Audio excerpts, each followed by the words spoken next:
Hey, good people. It is Thursday, 4/4/2024. A lot of fours, and there's so much information for Destiny 2 news. And you know me, let's get directly right into it, wasting no time. All right, if you missed the developer live stream number 3 for Destiny 2 Into the Light, they're doing a little recap here for you. So, in case you missed that, here's what's going on.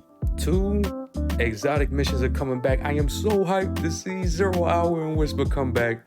I've done hundreds of helps on stream with them, so I got a lot of good memories with them. So that's going to be coming back. With those, you're going to be able to craft Whisper of the Worm and craft Outbreak Perfected. All right?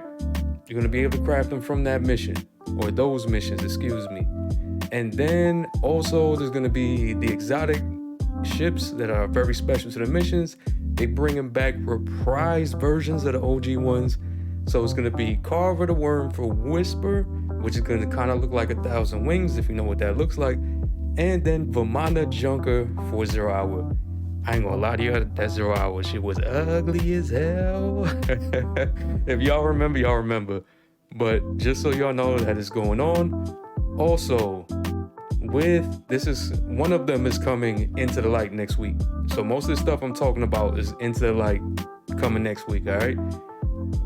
Also, on May 7th, we're getting 3 new PvP maps: Eventide Labs on Europa, Cirrus Plaza on the Amuna, and Dissonance on a Pyramid ship.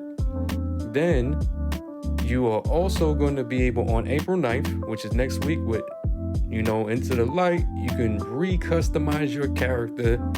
So you can do that again if you're not happy with how your character looks. And you're getting another free name change next week, y'all. Another free name change. And then Pantheon. They kind of talked a little bit about Pantheon. What the hell is Pantheon?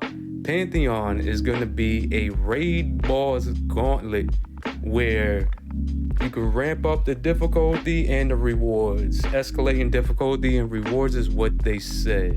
This is coming on April 30th, and they'll give us more details as that releases. And then new light tutorial experience is changing, y'all. If you're new to the game, coming with Into the Light, the way it's gonna work is that if you're brand new to the game, usually you have to do this new light kind of campaign and then go into the game. You will be able to skip that, and you'll have the option as you go through where the game guides you, and you'll be able to jump directly into front lines basically, and you'll be able to do all the other missions and stuff if you want to skip that. And there's going to be little options for you to go get gears and kits so that you can have what you need to be able to start off fighting at the level everybody else is at. I'll get into that towards the end. They got more. All right. Next Tuesday, Final Shape developer gameplay preview. Y'all, they're doing another stream to show us more gameplay and more about Final Shape. All right, this is at April 9th, 9:30 a.m. PT. You can watch on Twitch, YouTube, TikTok. And then look at this dope emblem you get for watching 15 minutes of it on Twitch, y'all. I actually want this emblem. Tigris Fati. Why you gotta say? You ain't got to call me that in front of everybody. That's messed up. I'm gonna see you later. But yeah, also, if you didn't get these 2 from the Into the Light developer stream, you still need more time. Your time on that stream will count towards Echo Diamond and what's the other one? Those who held dear. So remember that. All right, PvP strike team update, y'all. Pay attention to my PvP people. For competitive, in update 7.3.6, they're removing survival and countdown rush from comp and replacing them with 3v3 clash and collision. Collision, they're changing up a little bit. So there's going to be some different zone placements on maps like Dead Cliffs and Vostok based on feedback they got from people from the labs. And for clash, they're going to be swapping the ammo meter system for a crate system, so you go pick up the ammo instead. All right, for trials, for the first 2 weeks of update 7.3.6, they're trying some other stuff out, all right? Hear this. The first week of trials, they'll be running what they refer to as unrestricted special ammo crate system. What does this mean? It's going to be 4 ammo crates on the map every round. There's going to be 1 in each spawn, and then 1 each in neutral zones, or 2 in neutral zones, right? And when you die, you will drop special ammo. And then on the second week, they're going to switch to restricted, which just means there's only 2 crates each round by each spawn, and it will not drop special ammo when you die. And I guess they're going to wait for feedback to see which one people prefer, and then maybe implement that one going forward later on. We'll see. But that's what's happening. All right. And then more for you to know. They're changing not swap a little bit. You know what not swap is? That modifier in Crucible. If you switch something, then you lose all your energy. If you switch your subclass. All right, well, check it out.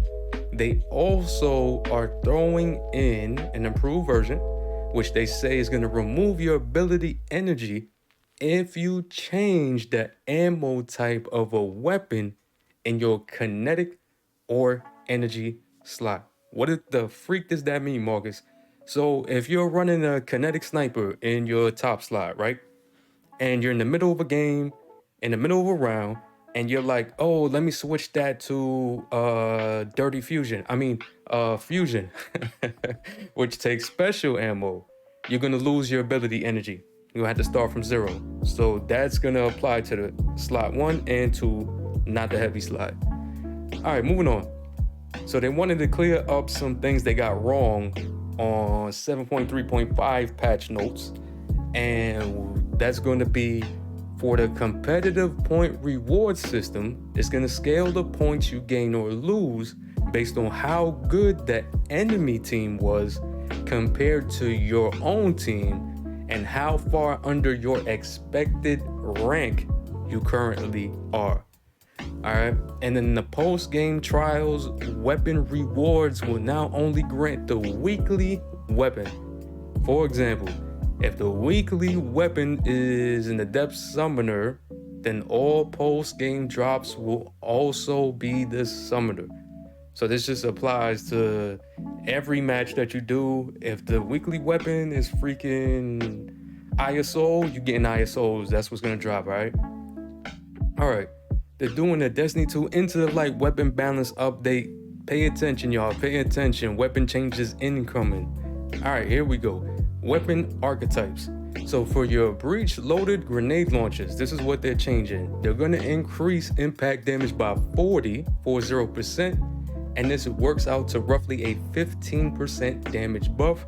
And they're going to reduce disorienting grenade, blinding grenade, red eye, basically both the damage and the disorienting effect by 15%. That's the range in which it does that.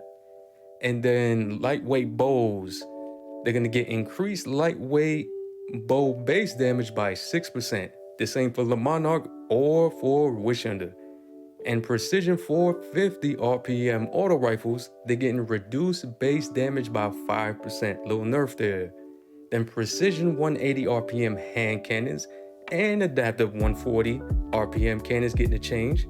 So for precisions, this is going to be, they'll be able to 2 crit, 2 body low resilience guardians again, and more easily get 3 critical hits with damage boost. So they're going to increase his base damage by 6% to do this. Then for 140s, they're going to increase body shot damage by 1%, and then increase critical hit damage by 4%. And then for pulse rifles, my banana just rifled. The rapid fire pulse rifles are going to have increased body shot damage by 3.5%, and then they're going to increase crit hit damage by 1%. Lightweight pulses increase body shot damage by 6%, increase crits by 3%. Adaptive pulses increase body shot by 5% and increase critical hit by 2%. And for scout rifles, the rapid fires are getting 2% more base damage. For precision shotguns, They corrected some issue that was causing precision shotties to require 1 extra pellet to kill max resilient guardians. And then for exotics, these are getting tuned up a little bit, all right? Whisper of the Worm. Increased total ammunition from 18 to 24. This is before reserve mods. 1,000 Voices is getting its reserves increased from 7 to 11 before reserve mods. Quicksilver Storm is getting increased shots to trigger rockets by 50%. So you'll be able to trigger your rockets more often. And, well, excuse me, you're not going to be able to trigger it more often. It's getting nerfed.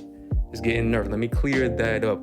It's going to take you 50% more shots to get a rocket to fly out. And then they're going to reduce grenade area of effect damage versus combatants by 37.5. Quicksilver's getting mushed down a little bit there. Last Word hand cannon, increased base damage by 6%. And for the Forerunner sidearm, they're going to increase base damage by 6% as well. Now, perks getting tuned up. Masterer of Arms on Recluse is getting reduced damage bonus from 20% to 15%. Magnificent Howl on Luna's Howl, and hopefully not forgotten soon enough, is going to have the number of precision final blows before reloading affects the total rounds granted with increased range and damage. Precision final blows while Magnificent Howl is active is going to extend the effect for additional rounds. So this is how it works now. This is how they tuning it. That's how it works. Then for micro missiles on Mountaintop, they say they redesigned the perk to be a weapon intrinsic for micro missile, and it's gonna do less direct damage versus players, and it's gonna give it more self physics impulse. Not too sure what the freak that means. Maybe y'all can tell me what that means in the comments, please. Okay, and they retuned its PvE damage to be competitive with other breach loaded grenade launchers and granted it a little bit more reload speed. For the permeability perk, they said they fixed an issue where this made the Slammer Sword stay strand. And Crucible only changes coming. They're gonna reduce flinch taken by all primary weapons by 15%. Sunshot is getting increased precision damage by 11% to compensate for that. And then Wish Ender's gonna reduce its base damage by 5%. Alright. Look at this. If you're still trying to get your strand fragments, you lucky because they are reducing strand fragment cost from 200 strand meditations to 100. Cut in half. Slice it. All right. That's good for y'all still trying to get it. All right, y'all. So this is what I was talking about earlier on for my new lights and how it's going to work. So, see, this is where you can skip. You'll be in the Cosmodrome doing the very basic stuff. It'll give you an option to skip new light. All right, this is what I was talking about. Explore Cosmodrome. You're gonna still keep going on with the new light campaign, and join front lines is skipping all that and just going to the tower and getting ready to go give people the hands. All right, tools for the job. There's gonna be new light kits, as you see right here, to help you have some type of build that works and get you out there. So what happens here? Players will now be able to head to the tower and choose a kit handpicked from Ikora and the Vanguard. So these are bundles that are curated, by the devs. And what do they give you? 2 legendary weapons, 1 exotic weapon, 4 rare armor pieces, and a legendary class item, subclass abilities such as aspects and fragments. And new light kits will also grant players a short quest that when you finish it will grant them a piece of exotic armor. And new light kits are available to everybody. So if you haven't played in a while and you're coming back, you can do this. All right? All right, if you want some wallpapers, boom. Some Into the Light wallpapers, free for everybody. All right, so I will put the link to this in the description so you can come in here and grab it if you want to. And they got it for phones, everything. All right, Onslaught. In case you didn't know, next week we're getting a horde mode like I predicted. Remember? Like I predicted. All right, so it's going to be waves, and you can pick different difficulties, and you set up defenses, and I'm looking forward to this.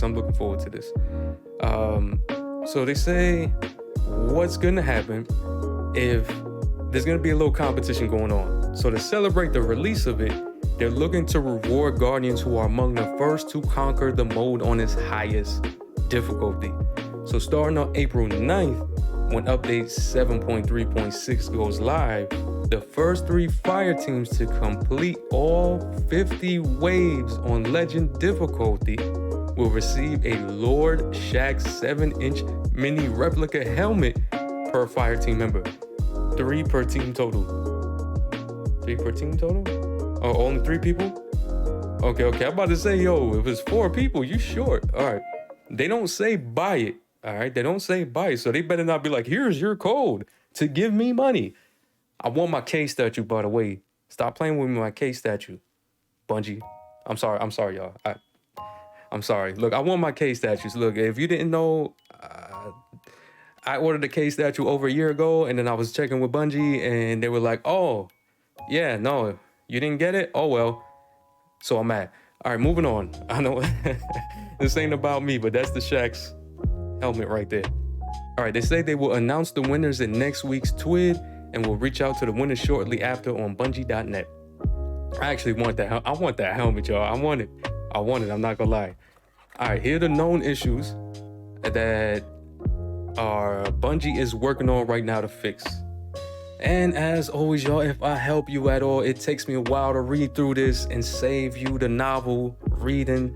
So please support if you're new by subscribing and then hitting the like button and the bell. And please comment, y'all. Comment, share it to help a brother out. Tell me what y'all think about this. Are y'all gonna try to go get the Shaxx helmet? Are you hyped for Into the Light? Are you happy that all these old weapons are coming back? Let me know how you feel, because I care, all right, y'all? I'm out.